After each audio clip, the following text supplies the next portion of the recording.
사무엘이 사울을 보내면서 먼저 보내고 기다리라라고 말씀을 했죠. 그리고 사무엘은 사울에게 약속한 시간을 보내고 그를 왕으로 세우기 위하여서 이스라엘 모든 백성들을 미스바로 모읍니다. 그리고 그 자리에서 왕을 세우기 전에 사무엘이 하나님의 말씀을 이스라엘 백성들에게 증거합니다. 사무엘이 이스라엘 백성에게 전한 하나님의 말씀에서 하나님께서 이스라엘의 왕으로서 그들을 어떻게 지켜주셨는지, 지금까지 어떻게 인도해 주셨는지 말씀하고 있는데, 오늘 보면 18절에서 19절에 그 내용이 있습니다. 다시 한번 봉독해 봅니다. 시작. 이스라엘 자손에게 이르되 이스라엘 하나님 여호와께서 이같이 말씀하시기를 내가 이스라엘을 애굽에서 인도하여 냈고 너희를 애굽인의 손과 너희를 압제하는 모든 나라의 손에서 건져내었느니라 하셨거늘 너희는 너희를 모든 재난과 고통 중에서 친히 구원하여 내신 하나님을 오늘 버리고 이르기를 우리 위에 왕을 세우라 하는도다.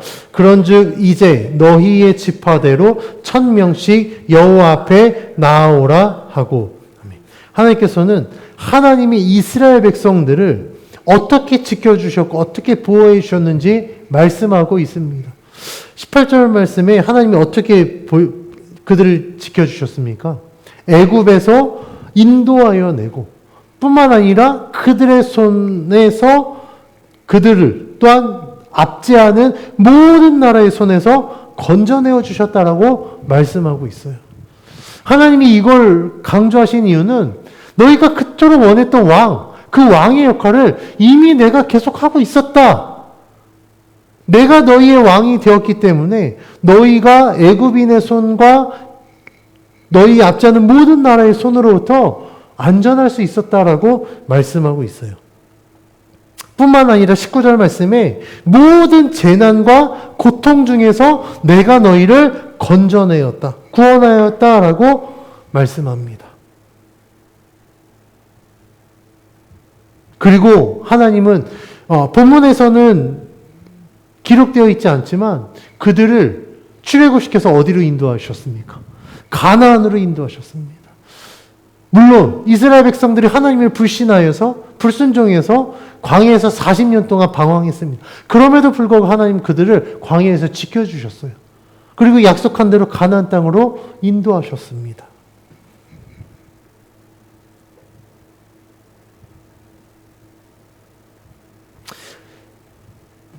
그런데 이스라엘 백성들은 19절에 기록한 대로 하나님을 버리고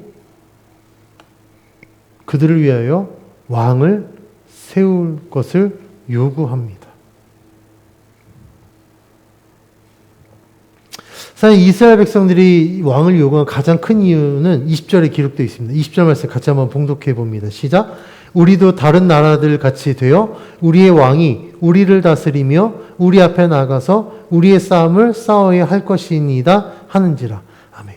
이스라엘 백성이 왕을 요구한 이유는 다른 나라들과 같이 되고 싶다는 거예요. 그런데 제가 말씀드렸지만 이스라엘 백성들이 다른 나라와 같이 된다는 건 하나님의 은혜를 포기한다는 것과 같습니다. 하나님이 주시는 복을 포기하겠다는 거예요. 그 구원의 은혜를 포기하겠다는 겁니다.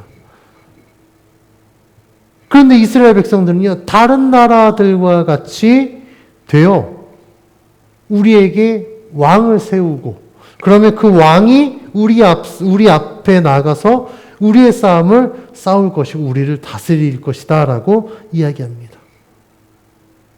여기에서 계속해서 반복되는 단어가 있죠, 20절에. 반복되는 제일 많이 나온 단어가 무엇입니까? 우리입니다, 우리. 이 말은 무엇을 의미하냐면 이미 이스라엘 백성들은 하나님 중심의 사고를 하는 것이 아니라 우리 중심, 다시 말하면 내 중심의 사고방식을 하고 있다는 거예요. 그러니까 그들이 왕을 요구하는 건 하나님의 뜻이 아니라 철저하게 내가 원하고 내가 필요로 하니까 내 뜻대로 관철하기 위해서 하나님께 왕을 요구하는 겁니다.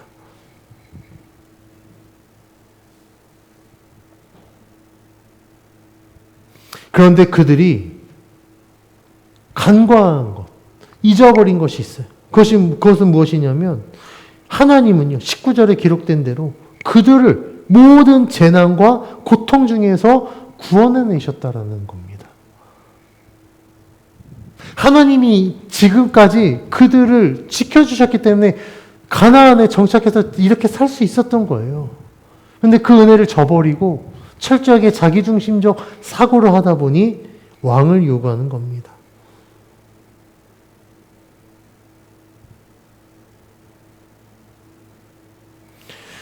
이스라엘 백성들이 우리가 다른 나라들과 같이 되겠다라는 건 그들이 누렸던 하나님이 이스라엘 백성에게만 허락해 주셨던 그 모든 은혜를 다 잊어버렸어요.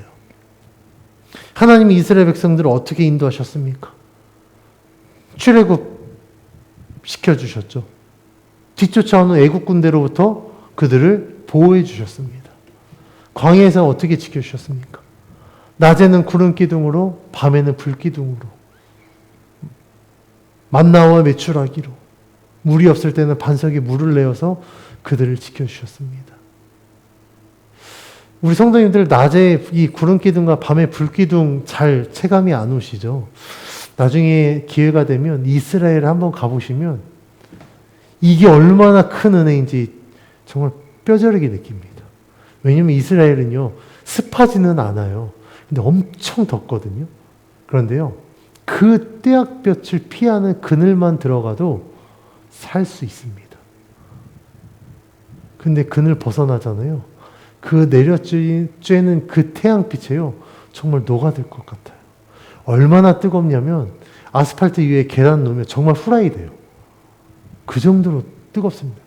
근데 그런 나라가요, 밤이 되잖아요. 이불 덮을 정도로 너무 추워요. 진짜 우리나라는 열대야 있으니까 밤에도 에어컨 틀고 자잖아요. 근데 이스라엘은요, 해가 지면요, 엄청 춥습니다. 불기둥 없으면 광야 가운데 다 동사할 거예요. 하나님이 이렇게 지켜주셨습니다. 광야 가운데 먹을 게 없어요. 풀이 없으니 동물이 없습니다. 그러니까 뭘 잡아서 뭐 구워서 먹을 텐데 아무것도 없어요. 근데 하나님이 매일매일 만나를 먹여주셨고, 고기 달라고 했더니 하나님 메추라기를 보내서 고기를 먹이시고, 다른 나라들은요, 이런 은혜 경험 못했었습니다. 그런데 이 특별한 은혜를 저버리고 그냥 던져버리고 다른 나라들과 같이 되겠다라는 거 얼마나 무지합니까? 얼마나 참 안타깝습니까? 그런데 그들은 자신들이 지금 요구하는 게 뭔지 몰라요. 왜요? 누구 중심이기 때문에요? 내 중심. 우리의 뜻대로, 우리가 원하는 대로 하려고 하기 때문에 그렇습니다. 하나님께서는 사무엘을 통해서 이 왕정제도를 도입하게 되면 이스라엘 백성들이 치러야 할 대가에 대해서 이미 말했죠. 세금도 내야 되고 너희 아들과 딸들 그 왕을 위해서 보내야 돼 라고 분명히 이야기했습니다. 그런데 이스라엘 백성들은요, 자신들이 치러야 될 대가는 지금 생각하지 않아요. 자신들의 의무와 책임은 지금 생각하지 않고 그냥 정말 표면적으로 보여지는 어떤 이익만 추구하여서 왕을 요구합니다. 그럼에도 불구하고 하나님은요, 이스라엘 백성들에게 왕을 세워주십니다. 하나님께서 왕 세우기 전에 다시 한번 이야기한 거, 너네가 원하는 대로 내가 왕을 허락해 줄게. 그런데 왕이 세워지면 지금까지 너희가 나를 통해서 받은 은혜가 얼마나 큰지 너희가 알게 될 거야. 아마 이러한 마음으로 하나님께서 지금까지 하나님이 어떻게 지켜주셨는지를 열거하고 이제 본격적으로 왕을 세웁니다. 그런데 우리가 지난주 본문에서 이미 하나님은 사울을 왕으로 택하셨죠. 그리고 사무엘을 통해서 어떻게 하셨죠? 머리에 기름을 부었습니다. 그럼 이미 그때부터 왕이 된 거예요. 그런데 하나님이 사용하신 방법은요, 오늘 본문 말씀에 보니까 제비를 뽑습니다. 성경에서 중요한 결정을 할 때 이 제비 뽑기가 등장합니다. 특히 어떤 사람을 이렇게 딱 뽑을 때 제비뽑기를 하는데 대표적으로 한 4번이 등장해요. 그러니까 좋은 의도에서의 제비뽑기가 2번 등장하고 좀 나쁜 의도에서 제비뽑기가 2번 등장합니다. 먼저 나쁜 의도는 언제 등장하냐면 여호수아에서 아간이 전리품을 몰래 취합니다. 그로 인해서 이스라엘 백성들이 전쟁에서 패해요. 여호수아가 하나님 앞에 어찌하여 이렇게 됐습니까? 했을 때 하나님이 너희 중에 죄가 있다. 그때 누가 죄 지었느냐? 그때 제비를 뽑을 때 아간이 뽑힙니다. 그리고 또 한 번 등장하는 건 예언서인 선지서 요나서에 보면 요나가 니느웨로 가라는 하나님의 말씀을 거부하고 다시스로 가죠. 배를 타고 가는 중에 풍랑을 만납니다. 이게 어찌 된 거냐? 배의 사람들이 난리 나서 이 풍랑의 원인이 누구 때문인지 뽑을 때 제비를 뽑습니다. 그때 요나가 뽑히고 그래서 바다에 던져져요. 좋은 의도에서 제비 뽑기는 오늘 본문에 나오는 이 내용과 함께 신약 성경에 보면 가룟 유다가 죽고 초대교회에 가룟 유다를 대체할 수 있는 사람을 뽑습니다. 그때 제비를 뽑아서 마띠아 사도가 뽑히고 그래서 12명의 사도가 함께 사역을 합니다.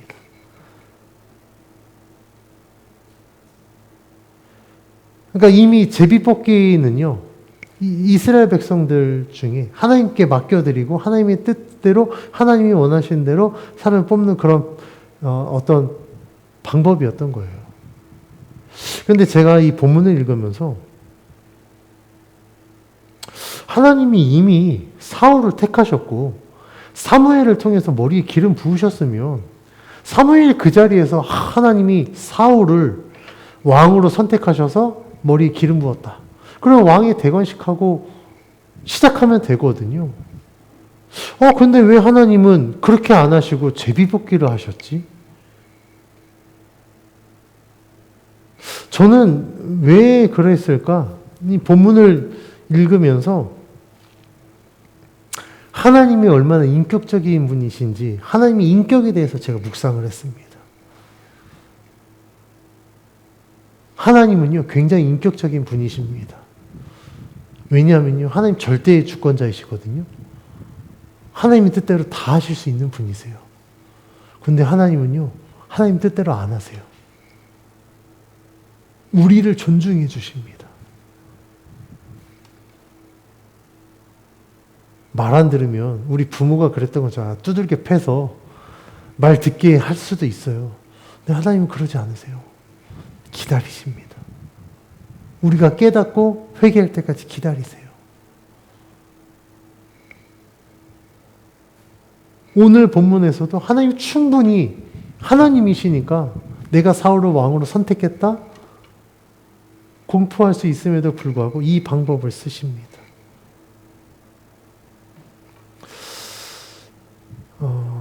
하나님께서 제비뽑기를 사용하신 또 다른 표면적인 이유는 제가 생각했을 때 아마도 이스라엘 백성들의 반발을 막기 위해서 이 방법을 쓰지 않으셨을까 싶어요. 왜냐하면 사울이 속한 지파가 어떤 지파입니까? 베냐민 지파거든요. 제가 2주 전 설교 때 베냐민 지파가 이스라엘 중에 가장 작은 지파였다고 말씀드렸죠. 사사시대의 내전으로 인해서 정말 몰살될 뻔했던 그 위기 때문에 이 베냐민 가장 작은 지파예요. 그런데 하나님이 사울을 만약 왕으로 뽑으셨습니다. 그러면 영향력 있는 다른 지파들의 반발이 심했을 거예요. 야, 우리가 이스라엘의 메인인데 우리가 주류인데 우리 지파 안에서 왕을 뽑아야지. 저 베냐민이 뭐라고 저 말도 안 되는 저 지파에서 기스? 막 비웃었을 거예요. 사울? 듣도 보도 못한, 요즘 표현으로 하면 듣보잡이라고 하죠. 듣도 보도 못한 어디서 이상한 사람을 왕으로 우리 인정할 수 없어. 아마 이런 반발이 충분히 예상되었습니다. 그래서 하나님께서는 아마도 이러한 반발을 없애기 위해서 제비뽑기, 모두가 수용할 수 있고 모두가 인정할 수 있는 이 방식을 통하여서 지금 사울을 왕으로 선택하십니다. 그래서 제비뽑기의 과정이 이제 이렇게 진행이 되죠. 사무엘이 미스바의 모든 이스라엘 백성들을 모읍니다. 그 중에 뽑았더니 베냐민 지파가 뽑혀요. 그리고 그 베냐민 지파 중에 모든 가족들을 쭉 세워놓고 뽑았더니 마드라의 가족이 뽑혔고, 그 마드라의 가족 중에 기스의 아들 사울이 뽑혔습니다. 사무엘이 이 제비뽑기의 과정, 제비뽑기를 통해서 사울이 뽑혔을 때 이 과정이 어땠는지 24절에 이렇게 이야기합니다. 24절 말씀 같이 봉독해 봅니다. 시작. 사무엘이 모든 백성의 24절입니다. 시작. 사무엘이 모든 백성에게 이르되 너희는 여호와께서 택하신 자를 보느냐? 모든 백성 중에 짝할 리가 없느니라 하니 모든 백성이 왕의 만세를 외쳐 부르니라. 아멘. 24절 말씀에 뭐라고 이야기합니까? 사울에 대해서 여호와께서 택하신 자라고 이야기해요. 그러니까 제비뽑기를 통하여서 사울이 뽑혔는데 이 사울은 어떤 사람이다? 여호와께서 택하신 자다라고 이야기를 합니다. 다시 말하면 이 제비뽑기의 과정이 공정했다. 하나님이 그 과정 가운데 역사하셔서 하나님의 뜻에 맞는 사울을 왕으로 뽑으셨다라고 이야기를 하고 있습니다. 그런데 당황스러운 건 제비뽑기를 통해서 사울이 뽑혔는데 지금 사울이 그 자리에 없어요. 그래서 사람들이 이렇게 이야기합니다. 오늘 보면 21절에서 23절 말씀 같이 봉독해 봅니다. 시작. 베냐민 지파를 그들의 가족별로 가까이 오게 하였더니 마드리의 가족이 뽑혔고 그 중에서 기스의 아들 사울이 뽑혔으나 그를 찾아도 찾지 못한지라. 그러므로 그들이 또 여호와께 묻되 그 사람이 여기 왔나이까? 여호와께서 대답하시되 그가 진보다리들 사이에 숨었느니라 하셨더라. 그들이 달려가서 거기서 그를 데려오매 그가 백성 중에 선이 다른 사람보다 어깨 위만큼 컸더라. 사울이 뽑혔는데 그 자리에 없는 거예요. 그래서 사람들이 물어보니까 하나님이 그들에게 말하죠. 진보다리들 사이에 숨었다. 그리고 달려갔을 때 사울이 있는 것을 보고 사울을 데려옵니다. 그런데 본문 말씀에 뭐라고 기록되어 있냐면 그가 백성 중에 선이 다른 사람보다 어깨 위만큼 컸더라. 그러니까 키가 컸다는 걸 의미해요. 그런데 진보다리에 숨었다. 이건 뭘 의미할까요? 숨어도 숨을 수가 없었다는 거예요. 덩치가 작아야 뭐 진보다리에 숨으면 숨을 텐데 예를 들면 제가 여기 숨는다고 숨어지겠습니까? 우리 찬유가 숨으면 웅크리면 숨겨지겠지만 저는 웅크려도 아마 안 숨겨질 거예요. 지금 그 장면을 이야기합니다. 그런데 사울이 왜 숨었는지 사실 본문이 명확하게 기록하고 있지는 않아요. 그런데 미루어 짐작해 보면 아마 사울의 어떤 개인적인 성향 때문에 그가 숨지 않았을까 싶어요. 하나님께서 사무엘을 통해서 머리에 기름을 부었고 그가 왕이 될 것이라고 결정이 이미 되었지만 사울은 아마 굉장히 좀 조심스럽고 굉장히 좀 신중했기 때문에 선뜻 나서지 못해서 숨지 않았을까 싶습니다. 그런데 아무리 숨어도요, 숨을 수가 없어요. 왜냐하면 아까 말했던 것처럼 이미 키가 크고 그리고 또 하나 이스라엘 백성들이 사무엘이 사울이 그 자리에 없었을 때 어떻게 합니까? 하나님께 여쭤봅니다. 그리고 하나님이 사울의 위치를 말해줘요. 어차피 숨어봐야 하나님 손바닥 안에 있으니 하나님이 말씀하시면 분명히 탄로날 수밖에 없습니다. 그런데도 사울이 이렇게 숨는 거 보면 사울의 개인적 성향이 그랬구나라는 걸 우리가 알 수 있어요. 그래서 숨어 있다가 이제 사람들이 데리고 오고 그제서야 사울은요 하나님이 선택한 왕이다 라고 선포되어집니다. 그런데 여기서 문제가 발생해요. 이스라엘 백성들이 그렇게 왕을 요구했고 하나님이 허락해서 사울을 왕으로 세웠는데 이 사울에 대해서 두 가지 평가가 나뉘어집니다. 그 내용이 오늘 보면 26절, 27절에 기록되어 있는데 26절과 27절 같이 봉독해 봅니다. 시작. 사울도 기브와 자기 집으로 갈 때에 마음이 하나님께 감동된 유력한 자들과 함께 갔느니라. 어떤 불량배는 이르되 이 사람이 어떻게 우리를 구원하겠느냐 하고 멸시하며 예물을 바치지 아니하였으나 그는 잠잠하였더라. 아멘. 사울이 왕으로 선택되어 기브와 자기 집으로 갈 때에 마음이 하나님께 감동된 유력한 자들 이들은요 그를 따랐습니다. 그런데 27절에 나온 것처럼 불량배들은 사울이 어떻게 자신을 구원하겠느냐며 그를 멸시하고 예물을 바치지 않습니다. 그들은 사울을 왕으로 인정하지 않은 거예요. 근데 중요한 건 그들이 사울을 왕으로 인정하지 않았다는 건 그들이 하나님을 인정하지 않았다는 것과 같습니다. 왜냐하면 사울은 지금 하나님이 선택하고 하나님이 세우신 왕이거든요. 그런데 그 왕을 인정하지 않았다는 건 사울뿐만 아니라 하나님을 인정하지 않았다는 걸 의미합니다. 근데 그들이 왜 하나님을 인정하지 않는 자인가? 그 불량배에 사용된 히브리어 발리알이라는 이 단어를 보면 우리가 알 수 있습니다.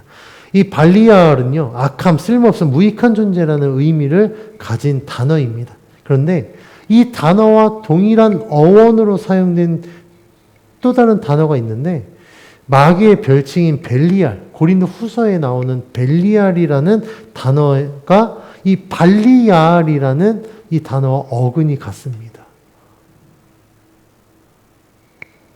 다시 말하면 이 불량배들이 하나님이 세우신 왕을 부정했다라는 건 하나님을 대적하는 사탄과 같은 행위였다라는 걸 의미하는 거예요. 사울을 왕으로 인정하지 않는 불량배들이 그를 왕으로 인정하지 않는 가장 근본적인 문제는 하나님의 뜻을 거부하는 자들이었기 때문에 그렇습니다. 26절에 마음이 하나님께 감동된 유력한 자들은 어땠습니까? 사울과 함께 갔어요. 그러니까 사울을 따랐다는 거예요. 근데 불량배들은 인정하지 않았다는 건 그들이 하나님을 거부했기 때문에 하나님이 세우신 왕을 인정하지 않고 따르지 않았음을 의미합니다. 심지어 왕에게 예물을 바쳐야 되는데 그들은 예물도 바치지 않았다는 거예요.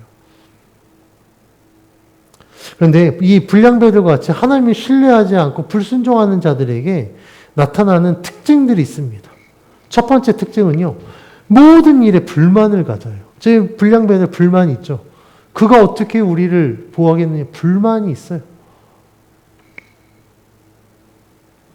하나님을 신뢰하지 않는 자들은요, 만사가 불만입니다.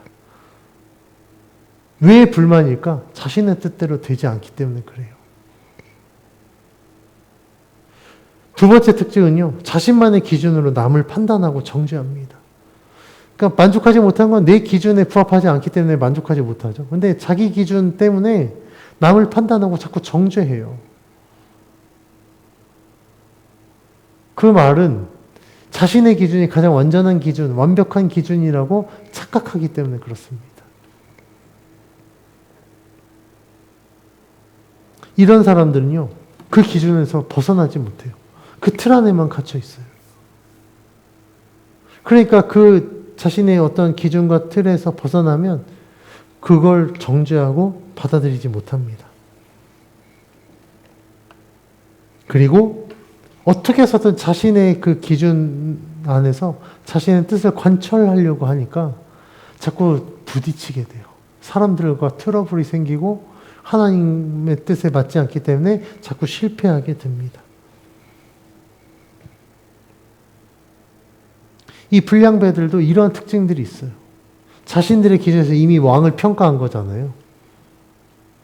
그리고 자신들의 뜻대로 되지 않으니까 불만 갖고 예물도 바치지 않고 아예 부정해버린 거예요. 세 번째 특징은요. 그렇기 때문에 자신들이 마땅히 해야 될 의무와 책임을 다하지 않습니다. 에이, 그래? 나 안 해. 에이, 몰라. 안 해.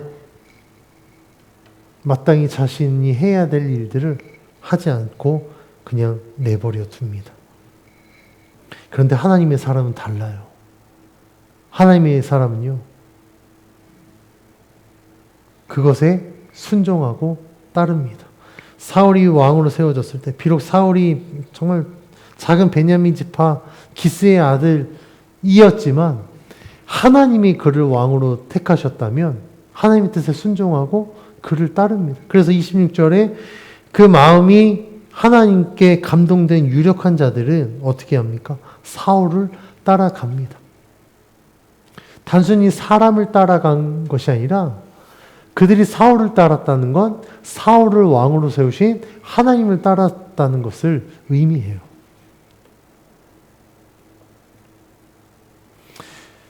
하나님께 마음이 감동된 유력한 자들과 하나님을 거부하고 반대하는 이 불량배들 모습이 전혀 다르죠.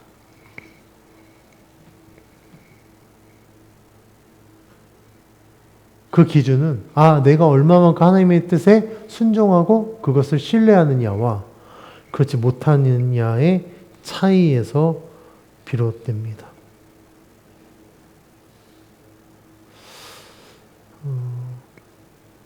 그래서 이런 사람들의 모습은요, 늘 나타나요. 하나님을 기준으로 하나님을 믿는 자와 믿지 않는 자, 하나님의 뜻에 순종하는 자와 불순종하는 자, 늘 이렇게 대비되는 모습들이 나타납니다.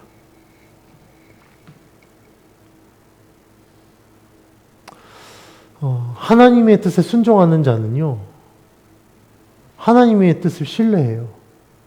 그래서 내 뜻과 하나님의 뜻이 부딪혔을 때 내 뜻을 내려놓고 하나님의 뜻을 따릅니다. 근데 그렇지 않은 자는요, 끝까지 자기 뜻을 고집해요. 아니, 하나님이 계획하셨는데 자기가 하나님보다 더 위에 있다고 생각하나 봅니다. 그러니까 하나님의 말씀에 순종하지 못하는 거예요.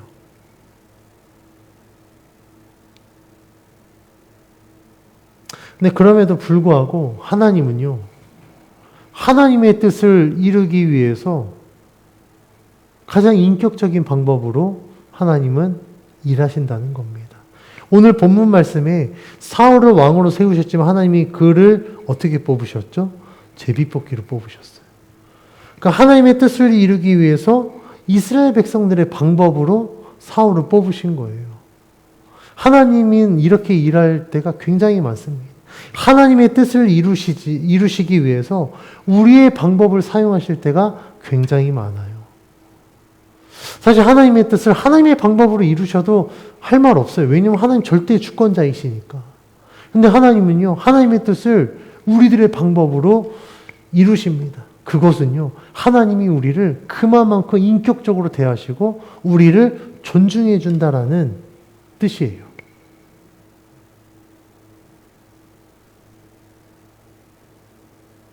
그런데 사람들은 어떻습니까?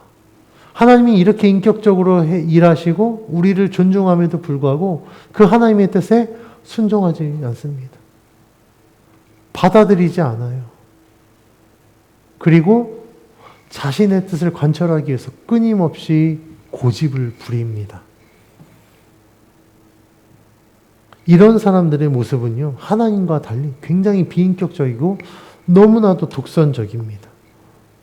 근데 문제는 이러한 모습들이 오늘 본문에 나오는 불량배들만의 모습이 아니라 우리들의 모습이기도 하다라는 거예요. 우리들도 언제든지 이런 모습들이 나타납니다. 하나님이 우리를 인격적으로 대해 주시지만 우리는 하나님께 불순종할 때가 더 많아요. 하나님의 뜻보다 내 뜻대로 하려고 할 때가 더 많다는 겁니다.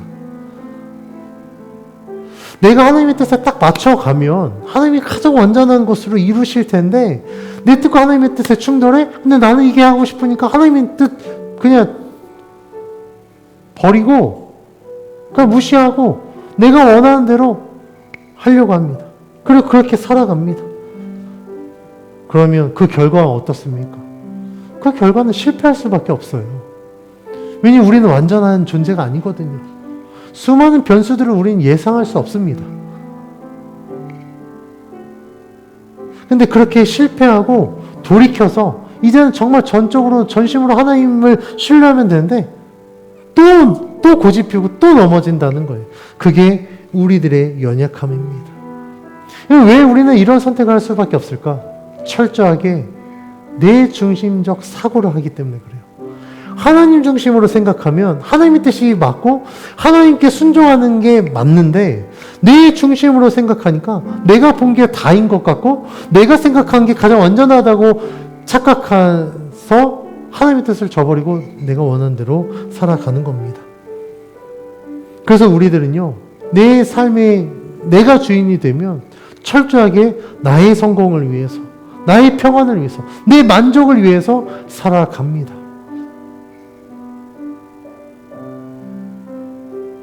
그런데 하나님은요, 우리들에게 비인격적으로 대하지 않으세요.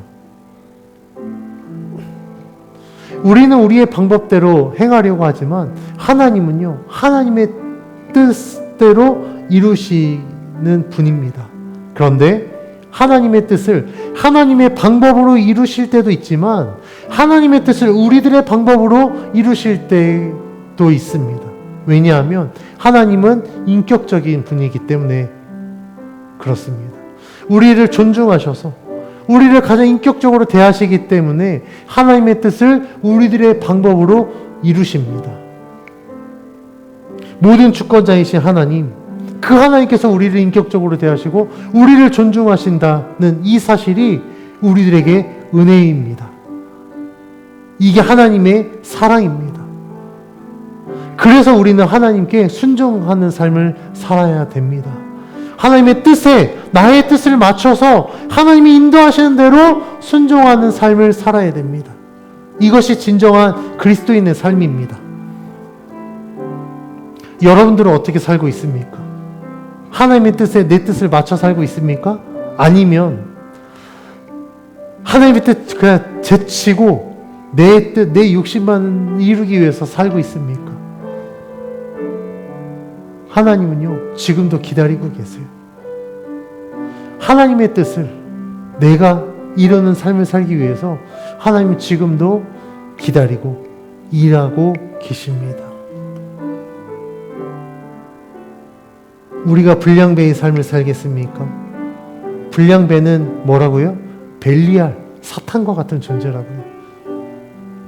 우리가 하나님을 믿는 자라면, 진짜 그리스도인이라고 한다면 하나님의 뜻에 나의 뜻을 맞춰서 내가 하나님과 함께하는 삶을 살아야 됩니다.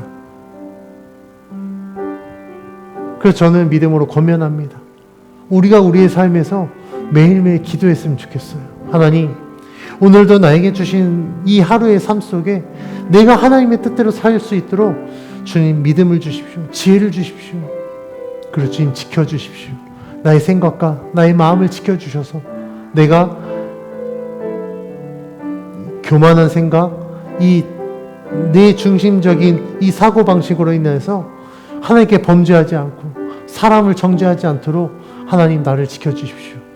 은혜를 베풀어 주십시오. 그러면 하나님이 반드시 우리에게 역사해 주셔서 그 하나님의 뜻 가운데 우리의 삶을 인도해 주실 줄 믿습니다.